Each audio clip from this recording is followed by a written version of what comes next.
জুয়ার স্ত্রীকে বাজি, স্বামী হারতেই 8 জনের গণধর্ষণ, শ্বশুর দেওরও রেহাই দিল না, নববধূর ওপর নরক যন্ত্রণা। 2000 টাকা অ্যাকাউন্টে পাঠালো সরকার, আপনার ব্যাংকে পড়ল কি? এভাবে দেখে দিন। স্কুলেই ছাত্রীর শ্লীলতাহানি, প্রধান শিক্ষককে বেধড়ক মার, লাভপুরে তীব্র উত্তেজনা। প্রেম প্রস্তাব প্রত্যাখ্যান করে বাবাকে দিয়ে বকুনি, রাগে রাস্তায় কিশোরীকে কুপিয়ে খুন যুবকের। জঙ্গিদের শনাক্ত করতে না পারার দায় কার? দিল্লি বিস্ফোরণ কাণ্ডে শাহকে তোপ ওয়েসিট। কাজ নেবেন না, ঠিকাদারদের বার্তা দিলেন শুভেন্দু, পাল্টা ফিরহাদ বললেন বিয়ের মরশুম শুরু হতেই 1 লাফে 12,000 টাকা বেড়ে গেল সোনার দাম, এখন দাম কত হলো? ভুল তথ্য ঠিক করতে এবার অ্যাপে এডিট অপশন দিয়েছে কমিশন, দাবি বিএলওদের। কৃষকদের 18,000 কোটি টাকা দেবে সরকার, আবেদন করবেন। পথশ্রীর নামে লুটোশ্রী করা হচ্ছে, টাকা পাবেন না আপনারা, ঠিকাদারদের সতর্ক বার্তা শুভেন্দুর। মাকে খুন করে দিত, ভারত না থাকলে মোদির প্রতি গভীর কৃতজ্ঞতা প্রকাশ শেখ হাসিনার ছেলের। ওরা প্রতিশোধ নিচ্ছে, মায়ের মৃত্যুদণ্ড ঘোষণা হতেই গর্জে উঠলেন হাসিনা পুত্র, ঘুরে দাঁড়ানোর বার্তা। টোটো ধর্মঘট শুরু, সমস্যার সমাধান না হলে বৃহত্তর আন্দোলনে নামার হুঁশিয়ারি। কল্যাণ বন্দ্যোপাধ্যায়ের বিরুদ্ধে এবার হেয়ার স্ট্রিট থানায় রাজ্যপাল দায়ের করলেন অভিযোগ। তৃণমূলের বিএলএদের 2 পারফরমেন্সে খামতে রিপোর্ট সামনে আসতেই বিতর্ক। বাইকের গ্যারেজে বিধ্বংসী আগুন, জীবন্ত জ্বলে মৃত্যু মালিকের। এসআইআর বিরুদ্ধে অবশেষে পথে নামছে কংগ্রেস, ডিসেম্বরের শুরুতে দিল্লিতে mega rally. SIR form fill up করতে এই কাজ করছেন সর্বনাশ, জেল জরিমানা হতে পারে। লস্করের হাতে বাংলাদেশ তুলে দিয়েছে ইউনূস, বন্ধু ভারতকে সতর্ক করল হাসিনা পুত্র। ঘুষকে মারা হ্যাঁ, দেহ গুণে শেষ করতে পারছে না, বললেন পাক অধিকৃত কাশ্মীরের প্রাক্তন প্রধানমন্ত্রী। লালকেল্লা নিয়ে কি স্বীকারোক্তি? বাপ দাদাদের আমলে ডকুমেন্টস নেই, তাই দেশে ফিরে যাচ্ছি আমরা। বাংলাদেশিদের ভারত ছাড়ার হিড়িক সীমান্তে জমায়েত।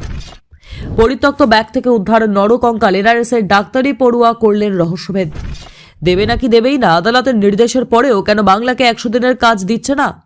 26 নির্বাচনে বাংলা জিততে 500 কোটি বাজেট বিজেপির, তবে নিয়ন্ত্রণ থাকবে দিল্লির হাতেই। রাজ্যপালের বিরুদ্ধে আক্রমণ শানাতে গিয়ে এবার শাহর নাম নিলেন কল্যাণ। এসআইয়ের 1,15,00,000 নাম বাদ, মমতার কাছে খবর যেতেই 7ই ডিসেম্বর বড় ঘটনা, আগাম জানালেন শুভেন্দু। ট্রাম্পের হুঙ্কারের জের এই প্রথম আমেরিকা থেকে এলপিজি কিনছে ভারত, দাম কমছে। প্রেম প্রস্তাবে না, ছাত্রীকে মাটিতে ফেলে লাগাতার কোপ যুবকের, ঘটনাস্থলে মৃত্যু কিশোরীর। জেলে দেখা করতে গিয়ে হেনস্থার শিকার ইমরানের বোনেরা, মুনিরের নির্দেশে হামলা। স্কুলেই ছাত্রীর শ্লীলতাহানি, প্রধান শিক্ষককে বেধড়ক মার, লাভপুরের তীব্র উত্তেজনা। এতক্ষণ শুনছিলেন সংবাদ শিরোনাম, এবার আসছি বিস্তারিত খবরে। ভিডিওটি ভালো লাগলে লাইক করুন এবং আমাদের ইউটিউব চ্যানেলটি সাবস্ক্রাইব করুন। উত্তরপ্রদেশের বাগপতে এক নববিবাহিতা নারীর উপর পৈশাচিক অত্যাচারের অভিযোগ সামনে আসায় স্তম্ভিত গোটা এলাকা। পণ নিয়ে ক্রমাগত কটূক্তি, স্বামীর জুয়া খেলার নেশা এবং একদল পুরুষের লালসায় 3-এর শিকার হয়ে ওই তরুণীর জীবন কিভাবে ভয়াবহ হয়ে উঠেছিল সেই বিবরণ শুনে শিউরে উঠছে পুলিশও। বিরৌলি থানায় এই ঘটনায় মামলা রুজু হয়েছে এবং পুলিশ তদন্ত শুরু করেছে। বিয়ের পর অত্যাচার শুরু। নিওয়ারা গ্রামের বাসিন্দা ওই তরুণীর বিয়ে হয় গত বছর 24শে অক্টোবর মেঠারের খিয়ারওয়াই গ্রামের দানিশ নামে এক যুবকের সঙ্গে। অভিযোগ, বিয়ের অল্প দিনের মধ্যেই তিনি জানতে পারেন তার স্বামী মদ্যপ এবং জুয়ায় আসক্ত। পণ কম আনার অজুহাতে স্বামী ও শ্বশুরবাড়ির লোকজন তাকে নিয়মিত মানসিক ও শারীরিক নির্যাতন করত। তরুণীর অভিযোগ, তার স্বামী দানিশ একদিন জুয়া খেলতে গিয়ে তাকে বাজি ধরে। জুয়ায় হেরে যাওয়ার সঙ্গে সঙ্গেই সেখানে উপস্থিত 8 জন ব্যক্তি তাকে গণধর্ষণ করে।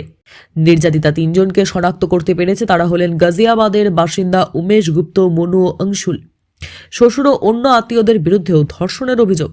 ওই নববধূর অভিযোগ, তার দুর্দশা এখানেই শেষ হয়নি। গণধর্ষণের ঘটনার পর তার ভাসুর সাহিদ এবং ননদ জামাই সৌকিনও তাকে ধর্ষণ করে।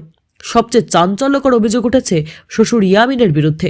তরুণীর দাবি, শ্বশুর ও পণের কথা তুলে বারবার তাকে জোর করে ধর্ষণ করতে। পরিবার থেকে তাকে বলা হতো, দেহে জানোনি তাই আমাদের সব কথা মানতে হবে, আমাদের খুশি করতে হবে। গর্ভপাত, অ্যাসিড ছোড়ার চেষ্টা ও খুনের অভিযোগ। তরুণী অভিযোগ করেছেন, তিনি গর্ভবতী হলে শ্বশুরবাড়ির লোকেরা জোর করে তার গর্ভপাত করিয়ে দেয়। এরপর তার পায়ে অ্যাসিড দিয়ে ঝলসে দেওয়ার চেষ্টা করা হয়, এমনকি তাকে খুনের উদ্দেশ্যে নদীতে ধাক্কা মেরে ফেলে দেওয়া হয়েছিল বলেও অভিযোগ। তবে কোনো মতে তিনি প্রাণে বেঁচে নিজের বাপের বাড়িতে পৌঁছন। এরপরেই পরিবারের সহায়তায় তিনি পুলিশের কাছে অভিযোগ দায়ের করেন।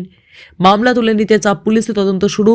তরুণীর অভিযোগ, অভিযুক্ত পক্ষ তার বাবার ওপর মামলা তুলে নেওয়ার জন্য চাপ সৃষ্টি করছে। এই পরিস্থিতিতে ন্যায় বিচারের দাবিতে তিনি এফসি অফিসে গিয়েছেন। একবার দেখে নিয়ে নিশ্চিত হন আপনার অ্যাকাউন্টে কি পড়েছে 2,000 টাকা। আজই মোদী সরকার সব মিলিয়ে এই স্কিমে 18,000 কোটি টাকা পাঠিয়েছে। কিভাবে দেখবেন টাকা এসেছে কিনা?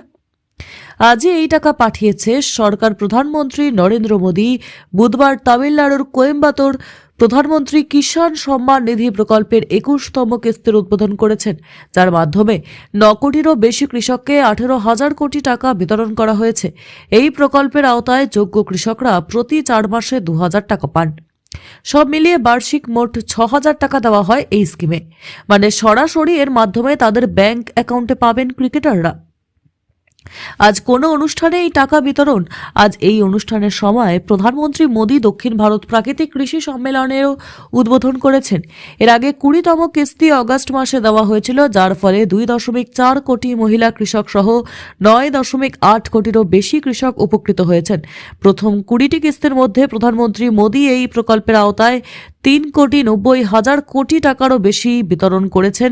প্রধানমন্ত্রী কিষাণ প্রকল্প আসলে কি? প্রধানমন্ত্রী কিষাণ প্রকল্পের আওতায় যোগ্য কৃষকরা প্রতি 4 মাসে 2,000 টাকা পান, যা বার্ষিক 6,000 টাকা। প্রতি বছর এই অর্থ 3টি কিস্তিতে দেওয়া হয়ে থাকে। এপ্রিল, জুলাই, আগস্ট, নভেম্বর এবং ডিসেম্বর থেকে মার্চ এই টাকা দেওয়া হয়। এই ক্ষেত্রে তহবিল সরাসরি সুবিধাভোগীদের ব্যাংক অ্যাকাউন্টে পাঠানো হয়। 2019 সালের অন্তর্বর্তী বাজেটে এই প্রকল্পটি ঘোষণা করেছিল মোদী সরকার। এটি এখন বিশ্বের বৃহত্তম ডিরেক্ট ট্রান্সফার বেনিফিট প্রকল্পে পরিণত হয়েছে। রাজ্যে সড়ক প্রকল্পে ব্যাপক দুর্নীতির অভিযোগ করে ঠিকাদারদের সতর্ক করে দিলেন বিধানসভার বিরোধী দলনেতা শুভেন্দু অধিকারী। তিনি বলেছেন, এসআইআর আতঙ্কে বিহারের ফল মিলিয়ে এই দল বুঝতে পেরেছে, আর এবার আসছে না তারা। বিভিন্ন গ্রামে ডেভেলপমেন্টের টেন্ডার পাশ করা হয়েছে, এটা নিয়ে আমাদের কোনো আপত্তি নেই। 14 বছর তো কোনো কাজ করেনি। ভোটের আগে যদি কাজ করে, সমস্ত স্তরে শিক্ষিতদের বেকার করে রেখেছে। 1,000 বেকার যুবক বিভিন্ন ঠিকাদারি সংস্থার সঙ্গে যুক্ত। ইঞ্জিনিয়ারিং সংস্থা প্রচুর রয়েছে আমাদের রাজ্যে, যেখানে স্বল্প পুঁজির বেকার যুবক যুবতী যাদের বয়স চলে গিয়েছে বা যারা চাকরি পাননি বা চাকরি করতে চান না, তাদের কাজ দেওয়া হয়। মন্ত্রী প্রদীপ মজুমদারের সঙ্গে অনেকেই রয়েছেন যারা টাকা পাননি। ঠিকাদারদের উদ্দেশ্যে বিরোধী দলনেতা বলেছেন, কোনো ফান্ড নেই এদের। ঠিকাদারদের বলবো, কোনো কাজ নেবেন না, এদের কোনো ফান্ড অ্যালার্ট হয়নি। ভোটের আগে জোর করে কাজ করিয়ে নেওয়া হবে। পথশ্রীর নামে লুটোশ্রী করা হচ্ছে। টাকা পাবেন না, আপনারা এই কাজ নেবেন না। বিজেপি সরকার আসছে, আপনাদের জন্য আমরা শেষ করব। সোমবার প্রাক্তন প্রধানমন্ত্রী শেখ হাসিনার ফাঁসির সাজা ঘোষণা করেছে ঢাকার আন্তর্জাতিক অপরাধ ট্রাইব্যুনাল। তারপর থেকে অশান্ত বাংলাদেশ। কিশোরগঞ্জে প্রাক্তন রাষ্ট্রপতির বাড়িতে হামলা চালানো হয়েছে। আওয়ামী লীগের নেতা মান্নান মাতুব্বর ও তার ভাইয়ের বাড়িতে আগুন লাগিয়ে দেওয়া হয়েছে। এই পরিস্থিতির জন্য ফের একবার অন্তর্বর্তী সরকারের প্রধান ইউনূসকে দায়ী করেছে শেখ হাসিনা। তিনি স্পষ্টই জানিয়েছেন, আমার অপরাধটা কি সেটাই তো আমি জানি না। আমার উপর নানা ধরনের অত্যাচার চালালো। সে যুগ যুগ ধরে 10-20 বছর ধরে খালি অপপ্রচারই চালাচ্ছে। দেশের মানুষের কাছে আমি কৃতজ্ঞ জানাই। এই অপপ্রচারে তারা কান দেয়নি। মুষ্টিমেয় লোক তারা নেমে পড়েছিল। তখন শুধু বলেছিলাম, আমি যখন থাকবো না তখন দেখবে দেশের কি অবস্থা হয়। ঠিক তাই হলো। ইউনূসের তো দেশ চালানোর কোনো যোগ্যতাই নেই। সে সুদ খেতে জানে। হাসিনা পুত্র সজীবও মায়ের সুরেই কথা বলছেন। ক্ষুরধার আক্রমণ শানিয়েছেন বাংলাদেশের বর্তমান দণ্ডমুণ্ডের কর্তাদের বিরুদ্ধে। হাসিনার ছেলে সজীব ওয়াজেদ জয় তার মায়ের মৃত্যুদণ্ডের তীব্র নিন্দা জানিয়েছেন। সজীবের কথায়, এটি কোনো ন্যায় বিচার নয়, রাজনৈতিক প্রতিহিংসা। এটা ন্যায় বিচারের নামে সম্পূর্ণ উপহাস। হাসিনা পুত্র সজীব বহু বছরই কর্মসূত্রে আমেরিকায় থাকে এবং সেখান থেকেই সাক্ষাৎকারে তিনি বলেছেন, এই বিচার প্রক্রিয়া মোটেই স্বচ্ছ ছিল না। এই সাজা যে তাকে দেওয়া হবে তা সকলেই জানতেন। আগে থেকেই ঠিক করা ছিল। তাড়াহুড়ো করে বিচার প্রক্রিয়া শেষ করা হয়েছে। সজীব প্রশ্ন তুলেছেন, কিভাবে বর্তমানে বাংলাদেশের অনির্বাচিত, অসাংবিধানিক এবং অগণতান্ত্রিক সরকার কোনো আইন সংশোধন করে? নির্বাচিত সংসদ ছাড়া তা তো সম্ভব নয়। খোদ স্কুলের প্রধান শিক্ষকের বিরুদ্ধে বিদ্যালয়েরই এক ছাত্রীকে শ্লীলতাহানির অভিযোগ। চাঞ্চল্যকর ঘটনাটি ঘটেছে লাভপুরের আবাদ প্রাথমিক বিদ্যালয়ে। ঘটনা প্রকাশ্যে আসতেই অভিযুক্ত প্রধান শিক্ষককে নবনী কর্মকারকে ঘিরে বিক্ষোভে ফেটে পড়েন অভিভাবকরা। কড়া শাস্তির দাবি জানানো হয়। শুধু তাই নয়, মারধর করা হয় বলেও অভিযোগ। খবর পেয়ে ঘটনাস্থলে ছুটে আসেন স্থানীয় লাভপুরের থানার পুলিশ। কোনো রকম কোনো উত্তেজনা জনতার হাত থেকে অভিযুক্তকে উদ্ধার করে নিয়ে যাওয়া হয়। পরে পরিবারের লিখিত অভিযোগের ভিত্তিতে গ্রেফতার করা হয় নবনী কর্মকারকে। পক্সো আইনে বেআইনের মামলা রুজু করা হয়েছে। অভিভাবকদের অভিযোগ, এই ঘটনা নতুন নয়, এর আগে একই রকম অভিযোগ উঠেছে প্রধান শিক্ষকের বিরুদ্ধে। ওই ছাত্রী 4th শ্রেণীর পড়ুয়া অন্যান্য দিনের মতোই মঙ্গলবার স্কুলে যায়। সে অভিযোগ, টিফিনের সময় স্কুলে সমস্ত পড়ুয়াদের বাইরে যাওয়ার জন্য ছেড়ে দেওয়া হলে ওই ছাত্রীকে ছাড়া হয়নি, বিদ্যালয়ের মধ্যে আটকে রেখে শ্লীলতাহানি করা হয় বলেই অভিযোগ। অপারেশন সিঁদুর ও মহাদেব চলাকালীন অমিত শাহ দাবি করেছিলেন গত 6 মাসে কোনো কাশ্মীর তরুণ জঙ্গি গোষ্ঠীতে যোগ দেয়নি। সেই প্রসঙ্গ তুলে এবার আসাউদ্দিন ওয়েসির তোপ স্বরাষ্ট্রমন্ত্রী অমিত শাহকে তার প্রশ্ন, কোথা থেকে দলটি গজিয়ে উঠল, তাদের শনাক্ত করতে না পারার দায় কার? এক্স হ্যান্ডেলে তোপ দাগার পাশাপাশি এদিন AIMIM সভাপতি লালকেল্লা বিস্ফোরণের মূল অভিযুক্ত চিকিৎসক উমর মোহাম্মদ ওরফে উমর উন নবীর যে ভিডিওটি প্রকাশ্যে এসেছে সেটা নিয়ে মুখ খুলেছেন। তাকে লিখতে দেখা গিয়েছে, দিল্লি বিস্ফোরণের অভিযুক্ত উমর নবীর এক তারিখহীন ভিডিওতে আত্মঘাতী বোমা হামলাকে শহীদ হিসেবে ন্যায্যতা দেওয়ার কথা বলা হয়েছে। এর ভেতরে রয়েছে বিভ্রান্তি। ইসলামে আত্মহত্যা হারাম এবং নিরাপরাধীদের হত্যা করা একটি গুরুতর পাপ। এই ধরনের কাজ দেশের আইনের বিরুদ্ধেও। এগুলি কোনোভাবে ভুল বোঝাবুঝি নয়, এটা সন্ত্রাসবাদ, অন্য কিছু নয়। এদিকে দিল্লি বিস্ফোরণের পরই নজরে এসেছিল আল ফালাহ বিশ্ববিদ্যালয়ের অন্দরে জেহাদি কার্যকলাপ। বিশ্ববিদ্যালয়ের আর্থিক লেনদেনের বিস্তর গড়মিলের হদিশ মিলেছে। বিতর্কিত এই বিশ্ববিদ্যালয়ের প্রতিষ্ঠাতা জাভেদ আহমেদ সিদ্দিকীকে মঙ্গলবার রাতেই গ্রেফতার করেছে এনফোর্সমেন্ট ডিরেক্টর। বুধবার তাকে 1 ডিসেম্বর পর্যন্ত ইডি হেফাজতে পাঠালো দিল্লির সাকেত আদালত। বিচারপতি শীতল চৌধুরী প্রধান বলেন, অপরাধের গুরুত্ব বিবেচনা করে এবং তদন্ত যেহেতু প্রাথমিক পর্যায়ে রয়েছে, তাই আমি মনে করি অভিযুক্তকে 13 দিনের জন্য এনফোর্সমেন্ট ডিরেক্টরেটের হেফাজতে নেওয়া উচিত। গোটা গ্যারেজ ঢেকে গিয়েছে ধোঁয়ায়, দাউ দাউ করে জ্বলছে চারপাশ। হাওড়ায় ভয়াবহ পরিস্থিতি, কিন্তু কিভাবে আগুন লাগলো? স্থানীয় সূত্রে জানা গিয়েছে, ওয়েল্ডিং এর কাজ সময় হঠাৎ করে আগুন লাগে গ্যারেজে। দাহ্য পদার্থের উপস্থিতির কারণে নিমেষে ছড়িয়ে পড়ে আগুন, ঢেকে ফেলে গোটা গ্যারেজ চত্বর।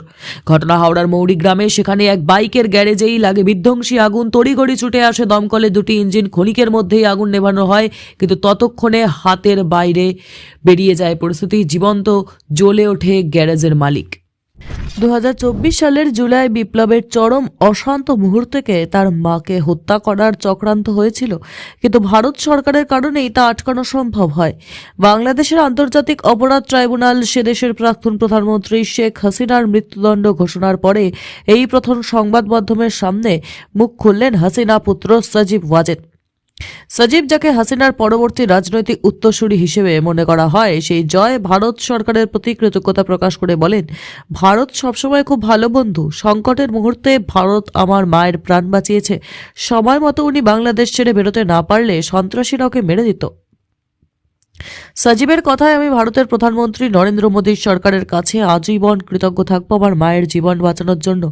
জুলাই বিপ্লব চলাকালীন বিক্ষোভকারীদের ছাত্রদের উপরে নির্বিচারে দমন পীড়ন হত্যা চালানোর অভিযোগে গত সোমবার শেখ হাসিনাকে মৃত্যুদণ্ডে দণ্ডিত করেছে বাংলাদেশের আন্তর্জাতিক অপরাধ ট্রাইব্যুনাল। তার দাবি, বিচার নয়, প্রতিশোধ নিতেই এমন সাজা ঘোষণা করেছে মোহাম্মদ ইউনূসের অন্তর্বর্তী সরকার। সাজিদের কথায়, আমার মাকে কোনো আইনজীবী নিয়োগ করতে দেওয়া হয়নি, তার আইনজীবীদের আদালতে ঢুকতেই দেওয়া হয়নি। সাজা ঘোষণার আগে 17 জন বিচারককে সরিয়ে দেওয়া হয়েছে, নতুন বিচারক নিয়োগ করা হয়েছে। বেঞ্চে এমনও অনেক ছিলেন যাদের বিন্দুমাত্র অভিজ্ঞতা নেই এবং তারা রাজনৈতিক পক্ষপাতদুষ্ট, তাই সেভাবে কোনো নিয়মই মানা হয়নি। শেখ হাসিনার মৃত্যুদণ্ড ঘোষণার পর নতুন করে নয়াদিল্লির কাছ থেকে হাসিনার প্রত্যর্পণের দাবি জানাবেন বাংলাদেশ। তাতে ফের ঢাকা নয়াদিল্লির সম্পর্কে নতুন করে তিক্ততা আসতে পারে বলে আশঙ্কা করা হচ্ছে। এদিন এই প্রত্যর্পণ প্রসঙ্গে কথা বলতে গিয়ে সজিদ বলেন, কোনো প্রত্যর্পণ হতে হলে নির্দিষ্ট বিচার বিভাগীয় প্রক্রিয়া মেনে চলতে হবে। ওখানে তো কোনো নির্বাচিত সাংবিধানিক আইনি সরকারই নেই। আমার মাকে দোষী সাব্যস্ত করতে ওরা আইন বদলেছে। মামলা ফাস্ট ট্র্যাকে এসেছে, এই আইন বেআইনিভাবে বদলানো হয়েছে।